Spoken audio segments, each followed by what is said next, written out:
حادث الإسماعيلية اللي الناس كلها اتكلمت عليه، الطفل اللي قتل صاحبه ومثل الجريمة.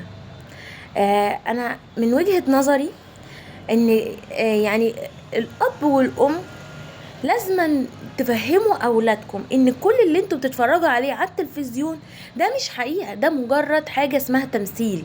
هو بيوصل لك فكرة، بيوصل لك معلومة، بمعنى صح. يعني انت اي وقت فراغك بتتفرج على التلفزيون، فمش ما يبقى في حاجة مثلا جريمة حصلت في التلفزيون في فيلم او مسلسل ونبتدي ان احنا نروح نمثلها في الواقع. ودي المعلومة المهمة اللي احنا لازم نوعي اولادنا ونعرفهم الصح والغلط. وكمان مش معنى ان انت شغال سواء اب او ام ان انت تترك ولدك، ان انت ما مثلا ما توعهوش، ان انت ما تقعدش معاه. لا، ولادكم ليهم حق عليكم بس. وما تنسوش تعملوا لايك وسبسكرايب وكومنت، واشوفكم على خير وباي باي.